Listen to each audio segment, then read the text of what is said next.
11 साल का एक जर्मन बच्चा हेलमट सोने के लिए बेड पर जाता है, पर अचानक वो अपने पेरेंट्स को सीरियस टोन में कुछ बातें करते सुनता है।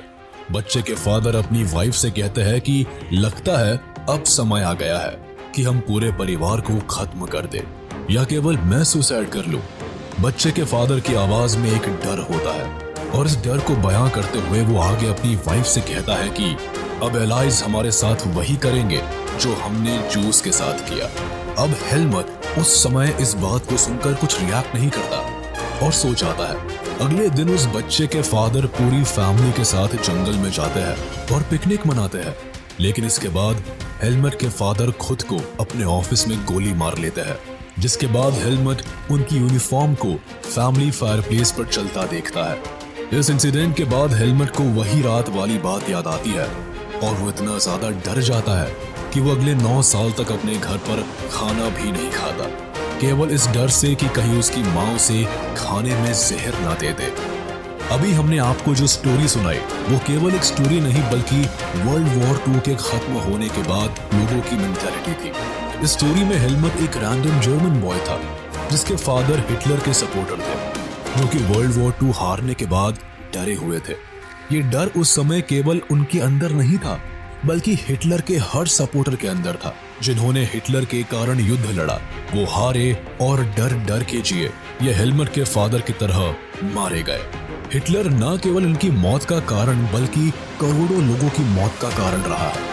इसने इतिहास के सबसे बड़े जीनोसाइड्स करवाए हैं। इसने ऐसे कैंप्स बनवाए जहां बच्चे, बड़े और बूढ़ों को गैस चेम्बर में डालकर मार दिया जाता था। हिटलर ने दुनिया में अपनी ऐसी तानाशाही दिखाई थी कि आज भी लोग किसी सख्त इंसान को हिटलर से कंपेयर करते हैं, लेकिन हमारे मानने में शायद ही इस दुनिया में कोई होगा जिसे हम हिटलर से कंपेयर कर सके, क्योंकि इसने जो क्राइम किए वो मानवता को शर्मसार करने वाले काम थे। हिटलर के समय में जो सिचुएशंस थी वो हम केवल पढ़ सकते हैं लेकिन महसूस ना कभी कर सकते हैं और ना कभी करना चाहेंगे। लेकिन कहते हैं हर कहानी के 2 पहलू होते हैं, वैसे ही हिटलर के भी 2 पहलू थे। लोग इसे 2 तरह से देखते हैं। अब कुछ के लिए ये एक क्रूर तानाशाह था तो कुछ के लिए ये ग्रेट लीडर भी था। हिटलर एक ऐसा लीडर था जो केवल अपनी स्पीचेस के थ्रू ही लोगों के अंदर एक आग पैदा कर देता था। वो लोगों को इन्फ्लुएंस और मैनिपुलेट करने में काफी माहिर था।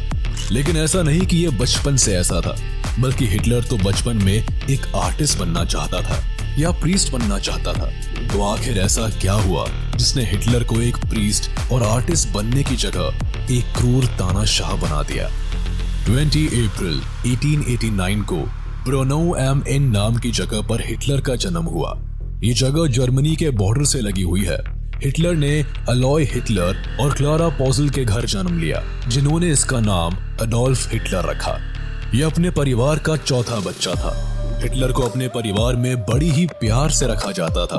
स्पेशली हिटलर की माँ इस पर अपनी जान देती थी, क्योंकि हिटलर से पहले उनके जो भी बच्चे हुए थे वो किसी न किसी वजह से ज्यादा दिन जी नहीं सके।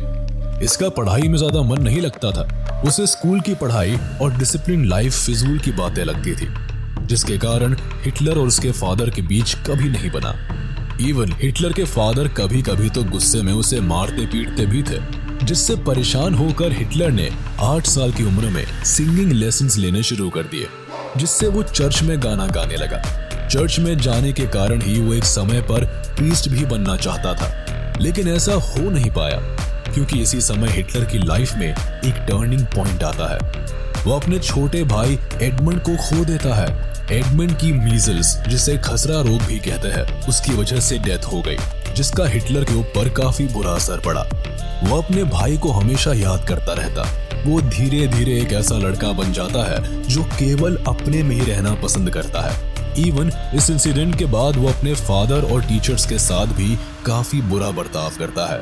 उसने स्कूल्स में भी काफी गंदा परफॉर्म करना शुरू कर दिया था। हालांकि समय के साथ हिटलर का इंटरेस्ट भी चेंज हुआ और अब वो एक आर्टिस्ट बनना चाहता था, जिसके लिए उसने 2 बार आर्ट स्कूल में अप्लाई भी किया था, लेकिन दोनों बार उसे वहां से रिजेक्शन मिला। इसी समय हिटलर एक ऐसा इंसान बनता जा रहा था जिसका इंटरेस्ट जर्मन हिस्ट्री और जर्मन पीपल में था। वो बेशक ऑस्ट्रिया में पैदा हुआ था, लेकिन उसका मन जर्मनी की ओर ही भागता था। हिटलर बचपन से ही जर्मनी का नेशनल सॉन्ग गाता, वहां के बारे में पढ़ता, वहां के लोगों से इन्फ्लुएंस होता। हिटलर के भाई की मौत के 3 साल बाद उसके फादर की भी डेथ हो जाती है, जिसके बाद हिटलर को उसकी पुअर एकेडमिक परफॉर्मेंसेस की वजह से स्कूल से भी निकाल दिया जाता है। हिटलर के पास अब अपने कोई फ्यूचर प्लान्स नहीं थे। उसके घर का खर्च भी और फिक्स बेनिफिट से चलता, और ऊपर से हिटलर के माँ की तबीयत भी खराब रहने लगी थी। हिटलर इन सभी चीजों से काफी परेशान था कि अचानक एक दिन उसकी माँ की भी डेथ हो जाती है। 21 दिसंबर 1907 को हिटलर अपनी माँ को भी खो देता है, जिसके बाद वो पूरी तरह से अकेला और अनाथ हो जाता है। उसके पास न रहने को घर था, न खाने को खाना। वो दर दर काम की तलाश में भटकता और रोता। उसके पास खाने या रहने को एक फूटी कौड़ी भी नहीं थी, जिसकी वजह से हिटलर ने लेबर का काम भी किया, पेंटिंग्स बनाई और उन्हें बेचा। कुल मिलाकर जीने खाने के लिए जो किया जा सकता था, हिटलर ने वो सब किया। इस तरह से हिटलर एक नॉर्मल लाइफ स्पेंड करने लगा। इसी समय हिटलर का सामना मेयर कार्ल ल्यूगर से हुआ, जो अपनी रेसिस्ट सोच और जर्मन के प्रति लगाव के लिए जाने जाते थे। यही नहीं, हिटलर इस समय मारिया हिल्फ डिस्ट्रिक्ट में रहा करता था, जहां जर्मन नेशनलिज्म हर दूसरे इंसान में देखने को मिलता था, जिसके कारण हिटलर को जर्मनी और पॉलिटिक्स दोनों में काफी इंटरेस्ट आने लगा।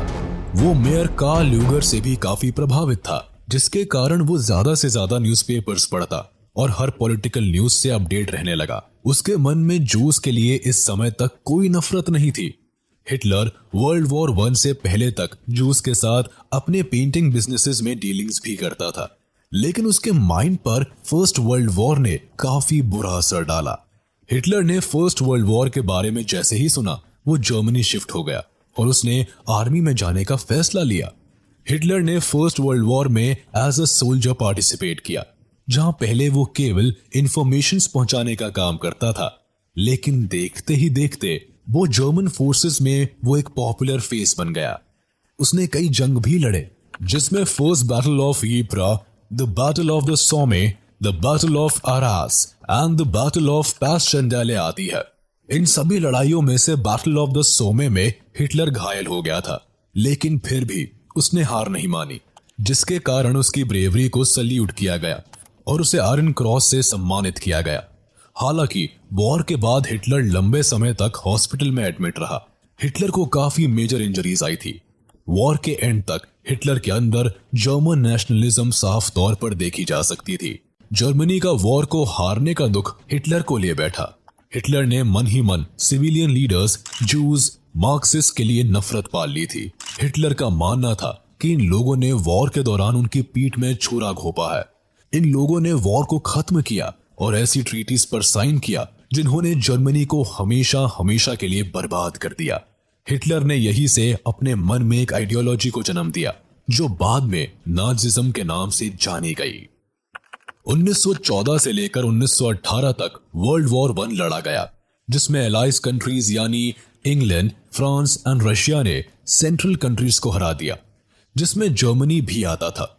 जर्मनी के हारने के बाद वहां का पॉलिटिकल सिस्टम काफी खराब हो गया था। कोई भी सरकार वहां राज करने के लिए नहीं थी, जिसके कारण सभी पार्लियामेंट पार्टीज को जर्मनी में अपनी गवर्नमेंट बनाने का मौका मिल गया, जिसके लिए एक नई गवर्नमेंट को बनाने की बात सामने आने लगी। नई गवर्नमेंट को फॉर्म करने के लिए नेशनल असेंबली ने वाइमर नाम की जगह पर मिलने का फैसला लिया, जहां बाद में कॉन्स्टिट्यूशन को फॉर्म करते हुए एक गवर्नमेंट को बनाया गया, जिसके लिए प्रॉपर वोटिंग्स का सहारा लिया गया, जिसमें वुमेन ने भी अपने वोट डाले। इस गवर्नमेंट को ही वाइमार रिपब्लिक के नाम से जाना जाने लगा। हालांकि उस समय ज्यादातर जर्मनी की पब्लिक इस रिपब्लिक के खिलाफ थे, क्योंकि इस रिपब्लिक ने ही पीस के नाम पर ऐसी ट्रीटीज पर साइन किया जिसने जर्मनी को बर्बाद कर दिया। इन ट्रीटीज में सबसे हार्श और ह्यूमिलिएटिंग ट्रीटी ऑफ वर्साई थी। ट्रीटी ऑफ वर्साई में इतने हार्श रूल्स और एक्शंस थे, जिसकी वजह से जर्मनी को बहुत बुरे इकोनॉमिकल कंडीशन से गुजरना पड़ा। इस पीस ट्रीटी के कारण ही जर्मनी ने अपनी overseas colonies, a tenth of population, 13% territories, 75% iron और 26% कोल खो दिए। एलाइड पावर्स ने वॉर के बाद जर्मनी पर ऐसे रूल्स इंपोज किए जिससे उनकी कमर ही टूट गई। जर्मनी इस ट्रीटी के कारण दिन पर दिन एक वीक देश बनता चला गया। जर्मनी के जो भी रिसोर्सेज थे वो सभी रिसोर्सेज एलाइज कंट्रीज ने छीन लिए, जिसके कारण जर्मनी के पास आगे बढ़ने के लिए ना पैसे थे ना कोई रिसोर्सेज। एलाइड पावर्स ने वॉर का कारण जर्मनी को बताते हुए उसके ऊपर वॉर डैमेजेस का सारा खर्चा भी थोप दिया। जर्मनी को वॉर गिल्ट माना गया और इसे करीब 6.6 बिलियन पाउंड्स देने के लिए मजबूर किया। अब आप अंदाजा लगा लीजिए कि उस समय में 6.6 बिलियन पाउंड्स कितना ज्यादा अमाउंट होगा। इसके अलावा जर्मनी को अपनी आर्मी पर भी कंट्रोल लगाना पड़ा। कई लोग जर्मनी के खराब हालत का जिम्मेदार वाइमर रिपब्लिक और इनके द्वारा साइन की गई ट्रीटी ऑफ वर्साले को भी मानते हैं, इंक्लूडिंग हिटलर। अब वाइमर रिपब्लिक का दिन पर दिन विरोध होने लगा। कंजर्वेटिव नेशनलिस्ट मिलकर सोशलिस्ट, कैथोलिक्स और डेमोक्रेट्स पर अटैक करने लगे, क्योंकि ये लोग वाइमर रिपब्लिक को सपोर्ट करते थे। इस समय नेशनलिस्ट ग्रुप ने वाइमर रिपब्लिक के लीडर्स और सपोर्टर्स को नवंबर क्रिमिनल्स का नाम दिया। नेशनलिस्ट के अकॉर्डिंग ये सभी लोग जर्मनी के क्रिमिनल्स थे, जिन्होंने नेगोशिएट करके वॉर को एंड किया और हार्श ट्रीटीज पर साइन किया। नेशनलिस्ट के इस माइंडसेट ने जर्मनी के पॉलिटिकल डेवलपमेंट्स में कई चेंजेस देखे। हिटलर के माइंडसेट पर वर्ल्ड वॉर 1 के एंड रिजल्ट ने भी काफी भारी असर डाला। वॉर खत्म होने के बाद जर्मनी की आर्थिक स्थिति तो खराब थी ही, लेकिन इसका असर लोगों की सोच पर भी पड़ा। पॉलिटिशियंस और न्यूज़पेपर पब्लिशर्स ने मर्दों की एक अलग छवि प्लॉट करने की कोशिश की। उनके अकॉर्डिंग आदमी को अग्रेसिव, स्ट्रॉन्ग और मैस्कुलिन होना जरूरी था, वही वुमेन को केवल घर के कामकाज पर ध्यान देना जरूरी था। इसके अलावा ट्रेंच लाइफ को भी ग्लोरीफाइड किया गया। दरअसल वॉर के दौरान सोल्जर्स बड़े बड़े गड्ढे बनाकर उनमें रहते थे, जहां की असलियत मीडिया में दिखाई जाने वाली लाइफ से एकदम अलग थी। असल में सोल्जर्स को इन सभी गड्ढों में काफी परेशानियों का सामना करना पड़ता था। इन ट्रेंचेस में उन्हें harmful gases, rats, enemy shelling और गंदगी में रहना होता था। इसके अलावा उस समय वॉर प्रोपेगेंडा और नेशनल ऑनर का दौर भी देखा गया, जिसने पब्लिक को डिक्टेटरशिप की ओर ढकेल दिया। माइंडसेट के अलावा पॉलिटिकल चेंजेस भी देखे गए। वैसे वाइमर रिपब्लिक के खिलाफ ग्रुप्स फॉर्म्स होने लगे, जिसमें स्पार्टसिस्ट लीग एक ऐसा रेवोल्यूशनरी ग्रुप था जो रशिया के बोल्शेविक रेवोल्यूशन से काफी इन्फ्लुएंस था। लोग सोवियत स्टाइल गवर्नेंस अपने देश में भी चाहते थे, जिसके लिए दिन पर दिन प्रोटेस्ट होने शुरू हो गए। अब वाइमर रिपब्लिक ने इन सभी प्रोटेस्ट को शांत कराने के लिए एक मीटिंग की, जिसके बाद उन्होंने फ्री कॉर्प्स का सहारा लिया। फ्री कॉर्प्स वॉर वेटरन्स और जॉबलेस लोगों का वो ग्रुप था जो गवर्नमेंट के लिए काम करता था, लेकिन इनसे भी प्रोटेस्ट पर ज्यादा फर्क नहीं पड़ा। इवन कुछ समय बाद स्पार्टसिस्ट ग्रुप ने कम्युनिस्ट पार्टी ऑफ जर्मनी बनाई, जिसने लगातार वाइमर रिपब्लिक का विरोध किया। जर्मनी की हालत काफी खस्ता होती नजर आ रही थी। लोगों के पास खाने तक के पैसे नहीं थे, पर उन्हें अपनी वॉर की भरपाई भी करनी थी। जर्मनी के गोल्ड रिजर्व्स भी वॉर ने खाली कर दिए थे, जिस कारण इन्होंने एलाइज कंट्रीज को पैसा देने से मना कर दिया। जिसके बाद फ्रांस ने जर्मनी का लीडिंग इंडस्ट्रियल एरिया रोर पर कब्जा कर लिया। रोर में दुनिया का सबसे ज्यादा कोल पाया जाता है। इसके बाद जर्मनी ने अपनी बुरी सिचुएशन को ठीक करने के लिए पैसा छापना शुरू कर दिया। पैसे छापने की वजह से देश में नोट्स तो भर गए, लेकिन इनकी वैल्यू गिर गई। अब एक मुट्ठी नोट से एक ब्रेड खरीद पाना भी मुश्किल होने लगा। महंगाई इतनी बढ़ गई कि वहां एक नए शब्द का जन्म हुआ, जिसका नाम था हाइपर इन्फ्लेशन, जिसका मतलब होता है कि महंगाई का हद पार कर जाना। इस वक्त अमेरिका ने जर्मनी की तरफ मदद का हाथ बढ़ाया, लेकिन फिर अमेरिका में आए भयानक ग्रेट डिप्रेशन की वजह से अब अमेरिका भी पीछे हट गया। द ग्रेट डिप्रेशन के बाद अमेरिका ने जर्मनी को सपोर्ट देना भी बंद कर दिया, जिससे जर्मनी को एक साथ दो झटके लगे। एक यूएसए के फाइनेंशियल एड ना आने से, दूसरा दुनिया भर में इकोनॉमिक क्राइसिस के आने से जर्मनी की हालत और बिगड़ती चली गई। 1932 तक इंडस्ट्रियल प्रोडक्शन 40% तक कम हो गया, जिससे करीब 6 मिलियन लोग उस समय जर्मनी में अनएम्प्लॉयड घूम रहे थे। लोगों ने सड़क पर नारे लगाने शुरू कर दिए। जर्मनी की हालत इतनी खराब हो गई थी कि लोगों का सरकार से विश्वास भी डगमगाने लगा था। लोग सरकार के खिलाफ नारे लगाने लगे। सरकार की खस्ता हालत देख हिटलर ने इस मौके का फायदा उठाया। हिटलर इस समय सत्ता में आया, यहाँ से हिटलर और नाजिज्म ने जर्मनी में अपनी अलग पहचान बनाई और यहीं से शुरू हुई हिटलर का नो वन से जर्मनी का अडोल्फ हिटलर द डिक्टेटर बनने का सफर। आर्मी छोड़ने के बाद हिटलर ने 1919 में जर्मनी वर्कर्स पार्टी ज्वाइन की। ये ग्रुप उस समय इतना बड़ा नहीं था, जिस कारण हिटलर उस ग्रुप में बहुत जल्द शामिल हुआ और अपनी पॉपुलैरिटी बढ़ा ली। हिटलर ने इन सारे ग्रुप मेंबर्स को इकट्ठा किया और उनका सपोर्ट प्राप्त कर लिया और इस ग्रुप का नाम बदलकर national socialist German workers party कर दिया, जो आगे चलकर नाजी पार्टी बनी। नाजी पार्टी नाजिज्म से बनी थी। नाजिज्म एक आइडियोलॉजी थी जो हिटलर के टाइम पीरियड में जर्मनी में इंट्रोड्यूस की गई। इसके अकॉर्डिंग लोगों को उनके रेस और अपीयरेंस से जज किया जाता था। लोगों को अपर क्लास और लोअर क्लास के हिसाब से ट्रीट किया जाता था। हिटलर जर्मनी पर राज करने के सपने के साथ निकल पड़ा। इसने अपनी पार्टी को धीरे धीरे बड़ा किया, जिसके बाद इसने 1923 में बावेरिया नाम की जगह को सीज करने का प्लान बनाया, लेकिन उसमें यह बुरी तरह से फेल हो गया, जिसके बाद इसे अरेस्ट कर लिया गया, जहां जेल में ही बैठे बैठे ही हिटलर ने एक बुक लिख दी, जिसमें इसने अपने फ्यूचर प्लान्स और अपनी आइडियोलॉजी को साफ तौर पर बयां किया। इस बुक का नाम माइन काम्फ था, जिसका मतलब माय स्ट्रगल होता है। हालांकि ये बुक लोगों में फेमस नहीं हो सकी। हिटलर कुछ सालों बाद जेल से बाहर आया और दोबारा अपनी पार्टी पर काम करने लगा। हिटलर ने 1930 तक अपनी पार्टी को बड़ा करने के लिए गजब की मेहनत की और 1930 में हिटलर ने ग्रेट डिप्रेशन का फायदा उठाया और लोगों का सपोर्ट हासिल किया। इकोनॉमी स्लो डाउन के चलते जहां लोग पूरी तरह से अपना होप खो चुके थे, वहां हिटलर ने लोगों से एक बेटर फ्यूचर का वादा किया और अपना नाजी प्रोपेगेंडा चलाया। हिटलर ने अपनी इन्फ्लुएंशियल स्पीचेस के थ्रू लोगों को यह विश्वास दिलाया कि अगर वो उसे वोट देंगे तो वो हर साल में उन्हें एक खराब सिचुएशन से बाहर निकालेगा। इस दौरान हिटलर बड़ी बड़ी रैलीज करता, अपनी स्पीचेस देता। लोग इसकी बातों से इन्फ्लुएंस हो जाते, जिस कारण इसने बहुत कम समय में पूरे जर्मनी में अपना जादू चलाया, जिसका असर वोटिंग्स में देखने को मिला। 1928 में हिटलर ने पहली बार चुनाव लड़ा था, जहां उसे केवल 2.6% वोट मिले थे।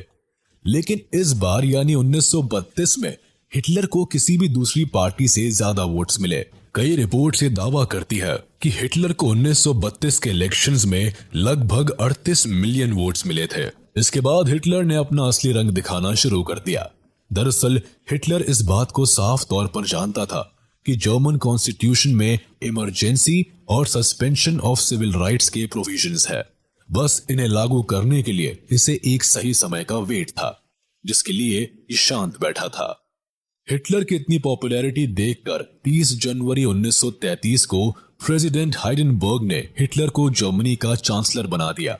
28 फरवरी 1933 को जर्मन पार्लियामेंट में एक मिस्टीरियस आग लग गई। हिटलर ने सिचुएशन का फायदा उठाया और पूरे जर्मनी में इमरजेंसी लगा दी, जिसमें सिविलियंस से उनके सभी राइट्स को छीन लिया गया। इमरजेंसी के बाद हिटलर इनेबलिंग एक्ट लेकर आया, जिसके पास होने के बाद जर्मनी एक डिक्टेटर कंट्री बन गया। इस एक्ट ने हिटलर को जर्मनी की सारी पावर सौंप दी, जिसके बाद देश में जितनी भी पॉलिटिकल पार्टीज और यूनियंस थे उन्हें बैन कर दिया गया। हिटलर ने कंट्री की इकोनॉमी, मीडिया, आर्मी और जुडिशरी को पूरी तरह अपने कंट्रोल में कर लिया, जिसके बाद जर्मनी में हिटलर का नियम ही शासन बन गया। हिटलर ने स्पेशल सर्विलियंस और सिक्योरिटी फोर्सेस का भी इंतजाम किया, जो उसके खिलाफ साजिश करने वाले लोगों को पकड़ने का काम करते थे। अब हिटलर के पास जर्मनी की सत्ता तो थी, लेकिन उसे ऑपरेट करने के लिए पैसा नहीं था, जिसके लिए हिटलर ने जर्मनी को एक नई शेप देना शुरू कर दिया। हिटलर ने सबसे पहले हॉलमार्शाट नाम के इकोनॉमिस्ट को हायर किया, जिससे जर्मनी की हालत सुधर सके। हुआ भी ऐसा ही। हॉलमार्क के प्लान्स ने जर्मनी की हालत को सुधारा, जिसके लिए सबसे पहले वो full production and full employment के एम के साथ आगे बढ़ने लगा। इसके अलावा हिटलर के राज में फॉरेन पॉलिसीज में भी सुधार देखने को मिला। हिटलर ने सबसे पहले 1933 में खुद को लीग ऑफ नेशन से बाहर किया, फिर 1938 में राइनलैंड नाम की जगह को वापस अपने कब्जे में किया, साथ ही ऑस्ट्रिया और जर्मनी को दोबारा एक किया। इसके बाद हिटलर ने वेस्टर्न जर्मनी की ओर अपना रुख मोड़ा और चेकोस्लोवाकिया पर कब्जा कर लिया। हिटलर के इन सभी एक्ट्स में इंग्लैंड ने बिना बोले उसका सपोर्ट किया, वो इसलिए क्योंकि इंग्लैंड को लगता था कि वर्साइली ट्रीटी ने जर्मनी के साथ काफी बुरा किया था। कुल मिलाकर कुछ सालों में हिटलर ने जर्मनी की किस्मत चमका दी थी, लेकिन वो यहां रुका नहीं। उसमें और ज्यादा हासिल करने की चाह थी। हालांकि शाह ने हिटलर को समझाया भी था कि स्टेट में अभी फाइनेंशियल कंडीशन पूरी तरह से ठीक नहीं है, तो वो जो करे सोच समझ के करे। लेकिन हिटलर कहाँ किसकी सुनने वाला था। हिटलर इस इंसिडेंट के बाद सबसे पहले तो शाह को बाहर करता है और फिर इसने अपनी इकोनॉमिक कंडीशन को ठीक करने के लिए वॉर का डिसीजन लिया, क्योंकि उसके अकॉर्डिंग अगर जर्मनी ज्यादा से ज्यादा टेरिटरी को एक्वायर करेगा तो ज्यादा से ज्यादा रिसोर्सेज उनके अंडर आएंगे, जिससे उनकी फाइनेंशियल कंडीशन सुधर सकेगी। सितंबर 1939 में हिटलर पोलैंड पर हमला बोल देता है, जिसके बाद फ्रांस और इंग्लैंड भी वॉर में शामिल हो जाते हैं।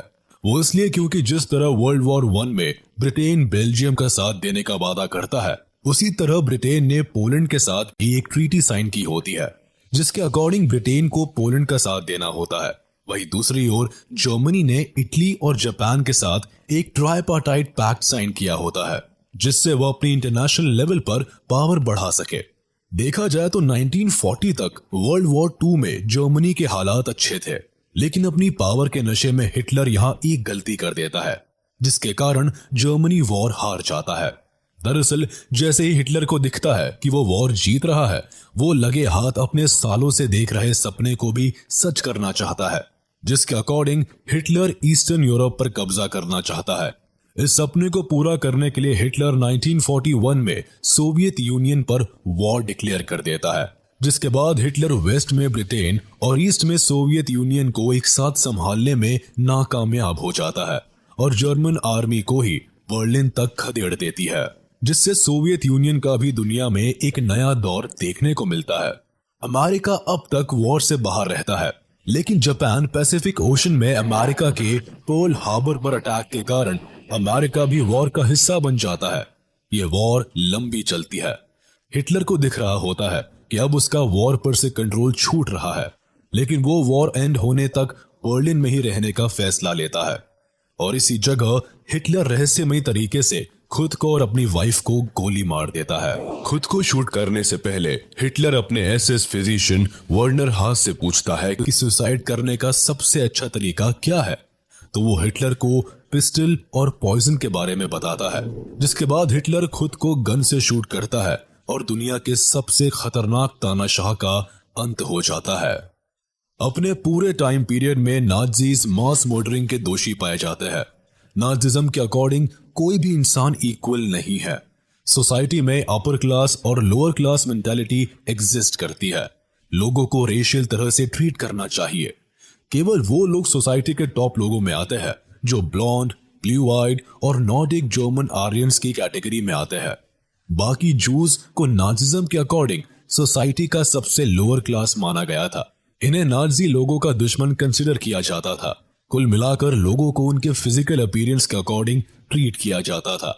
नाज़ीज केवल pure and healthy Nordic Aryans को सोसाइटी में प्रेफरेंस देते थे।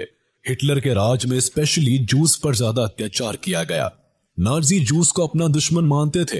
ये दुश्मनी सालों पुरानी थी। नाज़ीज का मानना था कि जूस क्राइस्ट के किलर्स थे। जूस के साथ मिडीवल टाइम से ही काफी भेदभाव किया जाता था। किन जूस से नफरत का सबसे बड़ा प्रेजेंट कारण था जर्मनी का वर्ल्ड वॉर 1 में हार जाना। हिटलर का मानना था कि इन्हीं लोगों ने फाइनेंशियली अलाइज की मदद की है, जिसकी वजह से उन्हें हार का मुंह देखना पड़ा। हिटलर ने जूस को हमेशा ही इंटरनल ट्रेटर की तरह ही देखा। इन्हें रहने के लिए भी एक सेपरेट एरिया प्रोवाइड किया गया था, जिसे उस समय लोग घेटोस के नाम से जानते थे। हिटलर इन्हें रेस के अकॉर्डिंग डिफाइन करता था, जिस वजह से उसका मानना था कि इनका कन्वर्शन करने से भी कोई फायदा नहीं होगा, बल्कि फाइनल एलिमिनेशन ही इनका सॉल्यूशन है। और इस फाइनल एलिमिनेशन का मतलब था मौत। हिटलर का मानना था कि देश के यूथ का पॉलिटिक्स में एक्टिव होना जरूरी है। उसका मानना था कि एक स्ट्रॉन्ग नाज़ी सोसाइटी केवल देश के यंगस्टर्स को नाज़िज्म पढ़ाकर ही बनाई जा सकती है। हिटलर ने स्कूल्स में भी बच्चों को जूस से नफरत करना सिखाया। उसने सबसे पहले सभी जूस टीचर्स को स्कूल से निकाल दिया। उसके बाद सभी नाजी बच्चों को जूस के साथ बैठना अलाउड नहीं था। बच्चों को भेदभाव सिखाया जाने लगा। हिटलर ने फिजिकली हैंडीकैप्ड बच्चों को स्कूल से बाहर कर दिया और बाद में उन्हें गैस चेम्बर में डाल दिया गया। केवल गुड जर्मन्स को ही स्कूलिंग का अधिकार था। इवन नाजिज्म को बच्चों की टेक्स्ट बुक में इंट्रोड्यूस किया गया और उन्हें सिखाया जाने लगा कि उन्हें लॉयल और सबमिसिव बनना चाहिए। साथ ही जूस से नफरत करनी चाहिए और हिटलर की वर्शिप करनी चाहिए। हिटलर के समय में बच्चों को यह समझाया जाता था कि वुमेन मेन से डिफरेंट है और इक्वालिटी जैसी कोई चीज एग्जिस्ट नहीं करती। अगर वुमेन मेन जैसी बन जाएंगी तो सोसाइटी बर्बाद हो जाएगी। लड़कों को बताया जाता था कि उन्हें अग्रेसिव और मैस्कुलिन बनना है और वुमेन से एक्सपेक्ट किया जाता था कि वो एक अच्छी मां बने और प्योर ब्लडेड आर्यंस को जन्म दे। इसके साथ ही वुमेन को अपनी प्योरिटी को भी मेंटेन करना होता था। उन्हें जूस से दूरी बनाए रखने को कहा जाता था। इवन अगर किसी औरत ने अनडिजायरेबल नाजी को जन्म दिया तो उसे पनिश किया जाता था और डिजायरेबल नाजी को जन्म देने पर उन्हें अवार्ड दिया जाता था। कुछ इस तरह के शिक्षा के साथ जर्मनी नाजिज्म फैलाया जा रहा था। हालांकि हिटलर के मरने के बाद जर्मनी ने ही नहीं बल्कि पूरी दुनिया ने यह बात समझी कि वॉर सिर्फ नफरत ला सकता है और डिस्ट्रक्शन फैला सकता है। इसी वॉर के खत्म होने के बाद यूनाइटेड नेशंस जैसे ऑर्गेनाइजेशंस बने